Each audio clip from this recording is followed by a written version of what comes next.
नमस्कार। आज मैं फिर आपके सामने अपराध की एक और घटना लेकर आया हूँ। आज के अपराध की घटना भी हालिया है, हाल फिलहाल की है। प्रदेश वही अपना उत्तर प्रदेश, जिला नोएडा। तारीख थी 7 नवंबर 2025।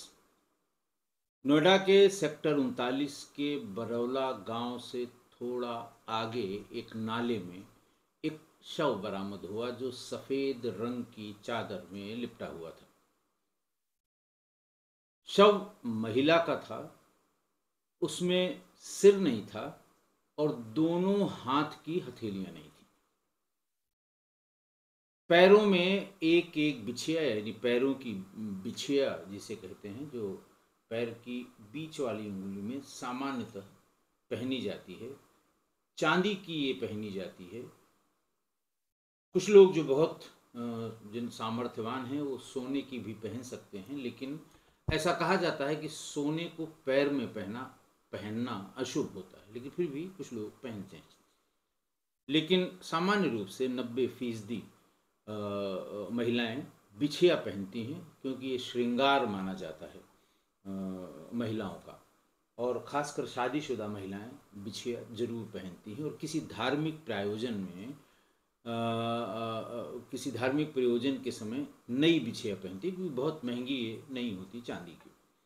तो बहरहाल कुल एक अदद बिछिया एक पैर की उंगली में और दूसरे पैर की उंगली में पुलिस के पास आगे बढ़ने का सिर्फ एक ही सहारा था। जहां पर जिस नाले में ये लाश मिली थी, ये शव मिला था महिला का, वहां के आसपास के सीसीटीवी खंगाले जाने लगे।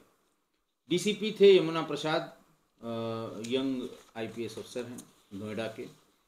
उनको ये काम दिया गया कि ये ब्लाइंड मर्डर है, इसमें कोई शंका नहीं है। गला काटा गया है, हाथ भी काटे गए हैं, तो लिहाजा ये ब्लाइंड मर्डर है। इसका पता लगाना चाहिए, इसकी तह तक जाना चाहिए। उन्होंने 3-4 टीमें बनाई। एक टीम केवल उस नाले के आसपास या वहाँ से आने जाने गुजरने वाली वाहनों की वो फुटेज तलाशी जाने लगी, इस पर्पस से कि जब इसकी ये हत्या कहीं और की गई है और लाश यहाँ लाकर फेंकी गई है, तो किसी न किसी वाहन से, चाहे वो स्वचालित वाहन हो, रिक्शा हो, ऑटो रिक्शा हो, साइकिल से भी ये वहाँ फेंका गया होगा। तो फेंकने वाले की शिनाख्त और कब फेंका गया है, इस उद्देश्य से बहुत ढेर सारे, लगभग 5,000 सीसीटीवी फुटेज खंगाले गए। कुछ भी पता नहीं लगा। पुलिस ने फिर वही कि अगर गुमशुदगी कहीं लिखी गई हो उस जिले के थाने में या आसपास के जिलों के थाने में, रेंज में या जोन में, तो उस तरह की एक सूचना प्रसारित की गई। और ये पता लगा कि नोएडा के कोतवाली सेक्टर 39 के बरौला गांव से एक महिला गायब है। पुलिस ने उस गायब महिला के परिवार को ढूंढ के उसे वो दोनों बिछिया दिखाई। बिछिया देखते ही आसपास की जो महिलाएं होती हैं वो पहचान गईं। ये बिछिया प्रीति यादव का है। ये बात देखिए, ये महिलाओं के बीच की बात है, बात समझने की है कि महिलाओं के जो आभूषण होते हैं, वो कान का हो, गले का हो, हाथ का हो, पैर का बिछिया हो, करदनी हो, इनकी पहचान महिला ही कर सकती है। वो एक पहले टीवी का एड आता था, नेबर्स एनवी ओनर्स प्राइड, यानी पड़ोसी की जलन ही मालिक का घमंड है, कि पड़ोसी जलते हैं। तो इसलिए एक दूसरे के गहनों पे नज़र रखी जाती है। ये स्वभावतः ऐसा है, और ग्रामीण इलाके में तो बहुत ज़्यादा। वो किसी भी महिला के द्वारा पहने गए जेवर की विशिष्टता, उसका विश्लेषण अवश्य करती हैं जब आपस में बैठती हैं। इसीलिए महिलाओं ने देखते ही ये बताया कि ये बिछिया प्रीति यादव की है, जिसकी गुमशुदगी उनके आसपास के लोगों ने लिखवाई है। फिर आसपास पूछना शुरू किया गया तो ये पता लगा कि एक बस इसके यहाँ आकर खड़ी होती थी जो राधा स्वामी सत्संग की थी। एक बड़ी धार्मिक संस्था है जो जिसके देश भर में शाखाएं हैं और बहुत बड़ी बड़ी प्रॉपर्टीज़ इनकी हैं हर बड़े शहर में। खूब चारों तरफ से बाउंड्री किया हुआ, एक तरह का बोगेनवेलिया लगा हुआ, एक तरह का वो सत्संग हॉल बना हुआ, खूब बड़े बड़े लॉन बने हुए। सभी की नज़र पड़ी होगी राधा स्वामी सत्संग, और एक जगह से दूसरे जगह तक लाने, सत्संग में शामिल होने वालों के लिए बसें भी उनके पास उपलब्ध होती थी। तो पड़ोस के लोगों ने बताया कि राधा स्वामी सत्संग की एक बस का ड्राइवर, उसका इस महिला के पास बहुत आना जाना था। तो पुलिस को एक क्लू, बिछिया से जो क्लू शुरू हुआ, एक क्लू और मिला, राधा स्वामी सत्संग की बस और उसका ड्राइवर मोनू। पुलिस ने फिर इस बस को, नंबर मिल गया राधा स्वामी सत्संग के कार्यालय से, कौन सा नंबर था, कौन उसका ड्राइवर था, पता लगा ड्राइवर का नाम मोनू था और वो वहीं उसी मोहल्ले में, उसी गांव में 100 मीटर के आसपास ही उसका घर भी था। घर से वो गायब था, उसका पता नहीं था। तो पुलिस ने सीसीटीवी के माध्यम से इस बस के मूवमेंट को ट्रेस करना शुरू किया। तो ये पता लगा कि 4 नवंबर को ये बस उसी गांव से, जहां की ये महिला थी, चली थी और ड्राइवर मोनू ही था। खैर, उस बस के चक्कर में करीब 1100 वाहन ट्रेस किए गए। 5000 से अधिक जो सीसीटीवी कैमरे रास्ते के निकाले गए थे उनको भी ट्रेस किया गया। 44 वाहन मालिकों से भी बातचीत की गई। इसी बीच सीसीटीवी में एक बस नंबर UP16 KT 0037, ये 4 नवंबर को रात 8:30 बजे के आसपास घटना स्थल के पास, यानी उस नाले के पास, बरौला गांव में ही आगे नाला था, नाले के पास बिना लाइट जलाए हुए जाती दिखी। पुलिस ने नंबर निकाला बस के, जैसे बताया मैंने, ड्राइवर की जानकारी की। मोनू सोलंकी के घर का पता लग गया कि वो प्रीति के घर से 200 मीटर की दूरी पर ही उसका घर भी था। गांव वालों ने ही जब ये बताया कि प्रीति का मोनू के घर आना जाना था, मोनू का प्रीति के घर आना जाना था, और प्रीति बड़ौला की एक जीन्स फैक्ट्री में काम करती थी।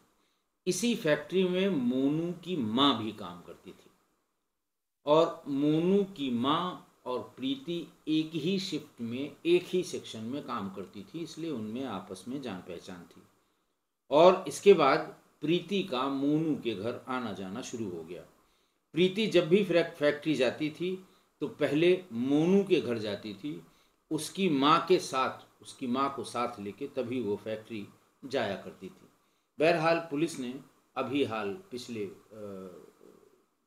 शुक्रवार को, 2 दिन पहले, मोनू को ट्रैक किया और ट्रैक करके उसे गिरफ्तार कर लिया। पूछताछ में ये बताया कि मैं जानता था कि प्रीति शादीशुदा है और अपने पति से अलग किराए के एक मकान में रहती है। मैंने, चूँकि वो हमारी माताजी के साथ रोज़ जाती थी, तो मैं पहले तो उसके आने के समय में घर में मौजूद रहने लगा। फिर उससे जान पहचान बढ़ने लगी, फिर हमारे उसके संबंध हो गए और ऐसा होते होते करीब 3 साल निकल गए। उसने ये भी बताया कि हमारा अफेयर जब हुआ तो उसके बाद से मैं इसी बस पर उसे घुमाने ले जाता था। रेस्टोरेंट जाते थे, मूवी देखने जाते थे, मार्केटिंग करने जाते थे, और ऐसे संस्थान की बस थी कि रास्ते में न तो उसको कोई रोकता था न चेक करता था, क्योंकि खाली ही वो ले जाया करता था। उसमें यही दोनों, प्रीति और मोनू सोलंकी, यही दोनों रहा करते थे। तो उसने बताया कि जब भी प्रीति को पैसों की ज़रूरत पड़ती थी तो वो मैं उसे देता था। मैं शादीशुदा हूँ और मेरे 2 बच्चे भी हैं।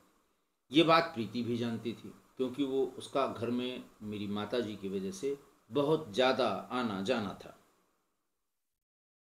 फिर उसका आगे ये कहना है कि वो बिल्कुल शादी के लिए दबाव बनाने लगी और फिर पत्नी की तरह व्यवहार भी करने लगी। मुझे जो भी तनख्वाह मिलती थी वो उसे निकलवा लेती थी, अपने पास रखती थी और मुझे मेरी ज़रूरत का पैसा देती थी। उसने कहा कि इसमें भी मुझे बहुत ज़्यादा आपत्ति नहीं थी, लेकिन कभी कभी मुझे पैसों की ज़्यादा ज़रूरत होती थी तो वो पैसा देने में आनाकानी करती थी। बस यही कहती थी कि शादी कर लो, शादी कर लो तो फिर तुम्हें जो जिस तरह की ये दिक्कतें हैं वो दिक्कतें नहीं होंगी। लेकिन मोनू का कहना है कि मैंने उससे कहा कि नहीं, हम शादी नहीं कर सकते, मैं शादीशुदा हूँ, इसी घर में मेरी पत्नी रहती है, मेरे 2 बच्चे हैं, हम इसी तरह रिलेशनशिप में ही रहेंगे, शादी का झंझट पालना ठीक नहीं है। लेकिन वो आमादा थी कि शादी की जाए और इसी के लिए वो झगड़ा करने लगी थी।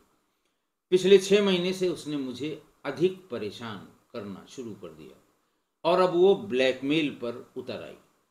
उसने एक दिन ये कहा कि तुमने जो कुछ मेरे साथ 3 साल में किया है वही मैं तुम्हारी बेटी के साथ कराऊंगी, तब तुमको मेरे दर्द का एहसास होगा, इसलिए अच्छा है कि तुम उससे शादी कर लो। जिस दिन उसने ये बात की उसी दिन मैंने मर्डर का प्लान कर लिया कि इसे अब मार देना ही ठीक होगा, क्योंकि ये जिद करेगी। अगर मैंने शादी भी कर ली तो दोनों को एक घर में रहना होगा, मेरी बेटी भी इसी घर में रहेगी और फिर इसका कोई ठीक नहीं है। बहरहाल उसी दिन इसने कहा कि मैंने उसको मारने का फैसला कर लिया, मैंने प्लान कर लिया।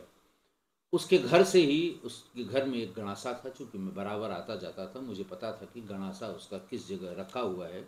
मैंने वो गणासा लिया और प्रीति को बस पे बिठाकर सेक्टर 82 पहुंच गया।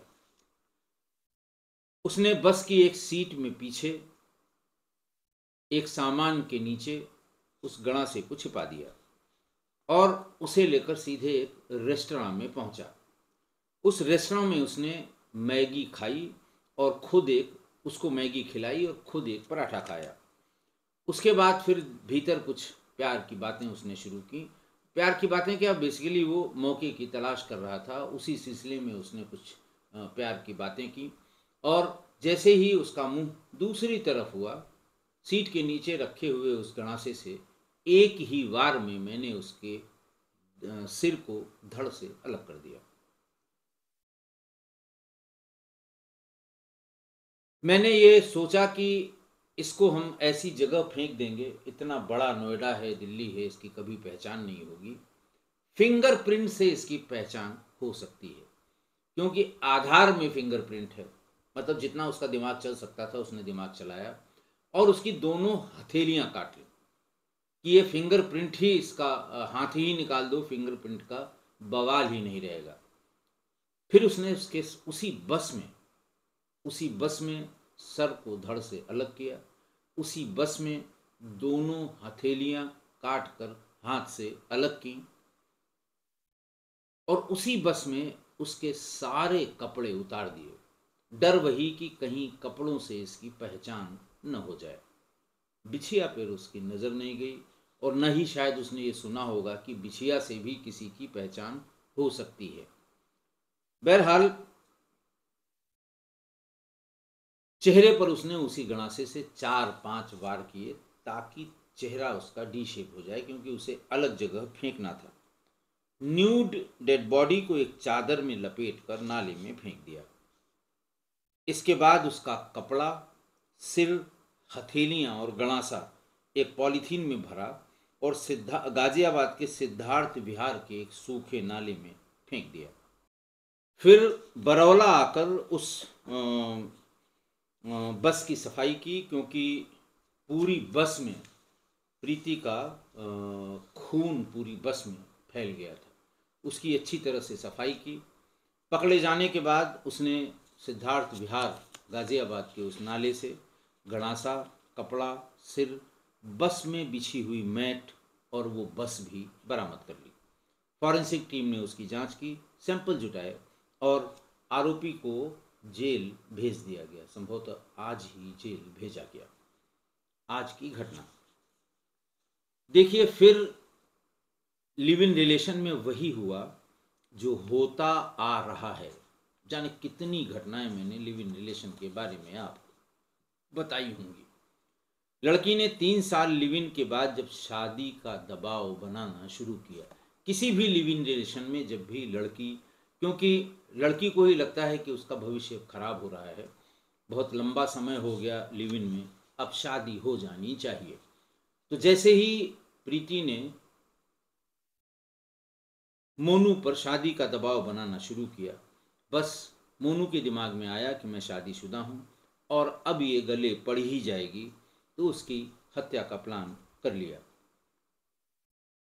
अब आप सोचिए कि वो एक संस्थान, वही राधा स्वामी सत्संग के लिए चलने वाले बस को का इस्तेमाल करता था, उसको अपनी व्यक्तिगत इस्तेमाल के लिए और ख़ासकर प्रीति को घुमाने के लिए उसने बहुत ज़्यादा प्रयोग किया था।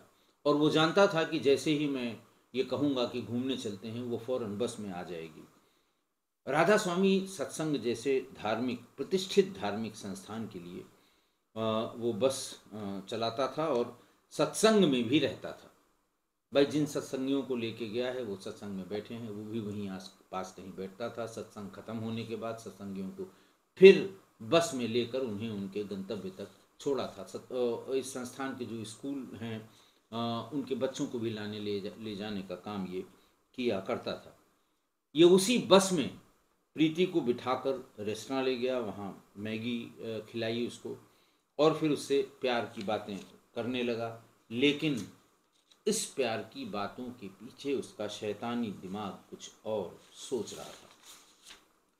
एक सुनसान स्थान पर बस खड़ी करके प्रीति से उसने प्रणय निवेदन किया और जैसे ही उसका चेहरा, उसका फेस दूसरी तरफ हुआ, पीछे से फरसे के एक ही वार से उसका सिर धड़ से अलग कर दिया, हाथ की हथेलियाँ काट दी।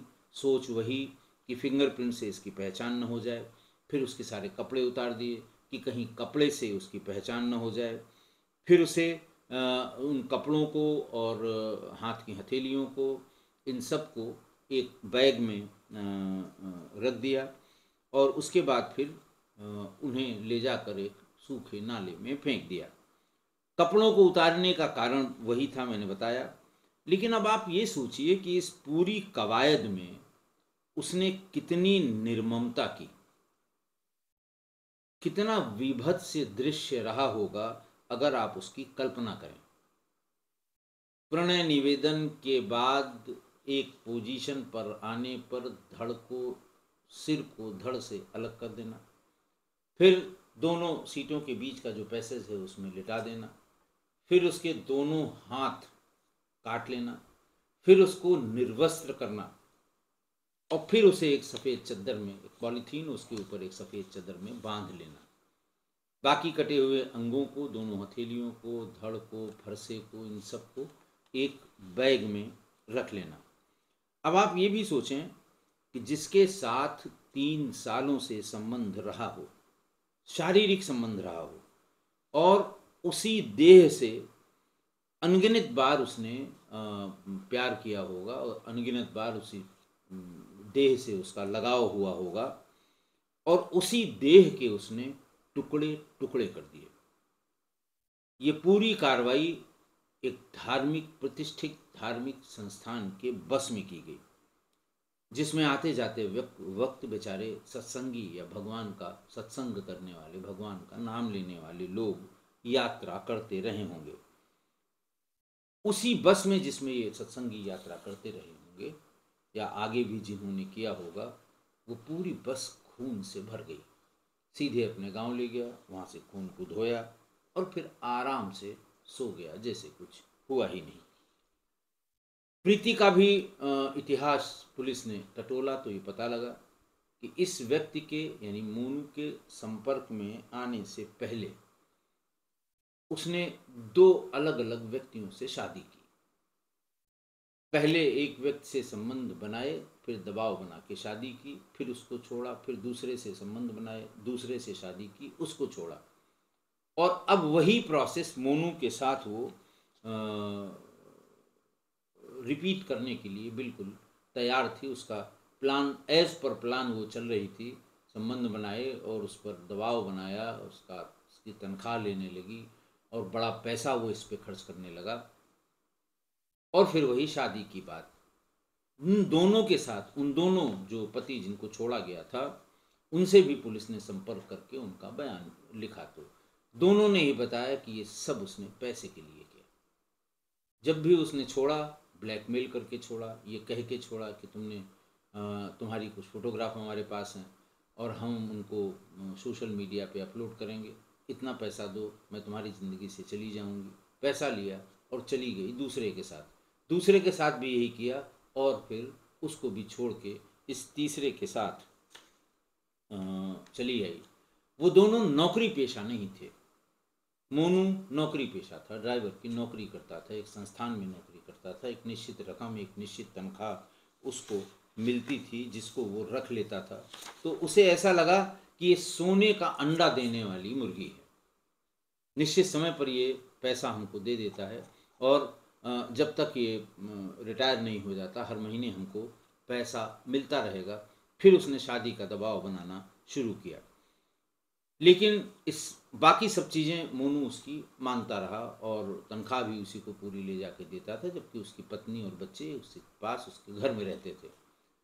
उसको जो बात सबसे बुरी लगी वो ये लगी कि जब उसने बार बार दबाव बनाने के बाद भी शादी से इनकार किया तो प्रीति ने कहा कि तुमने जो कुछ मेरे साथ पिछले 3 सालों में किया है वही तेरी लड़की के साथ कराऊंगी, तब तुझे मेरे दर्द का एहसास होगा।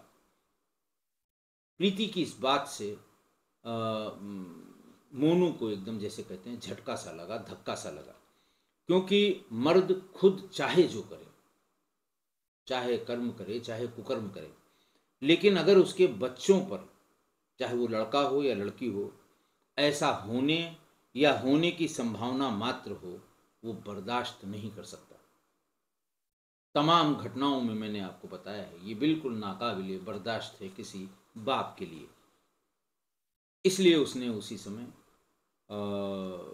ये प्लान किया कि इसे हमें मार ही देना है, क्योंकि अगर इसी तरह ये दबाव बनाती रही और कभी मैं दबाव में इसके आ गया तो फिर ये इसी घर में रहेगी और इसी में मेरी बेटी है जो अभी 10-11 साल की है और जैसे ही वो बड़ी होगी ये वही सब उससे कराएगी ज़रूर। स्कूल की बस हो, किसी संस्थान की बस हो या सरकारी बस हो, उसको चलाने वाले ड्राइवर उसे अपनी संपत्ति समझने लगते हैं और उसका नाजायज इस्तेमाल करते हैं। आज से कोई 10 साल पहले बरेली में एक स्कूल का वाहन पकड़ा गया जिससे गांजा और ओपीएम प्रोडक्ट्स की स्मगलिंग होती थी, लेकिन बरेली के सबसे प्रतिष्ठित स्कूल में चलने वाली वो वाहन था, इसलिए कभी पुलिस ने उसकी चेकिंग नहीं की।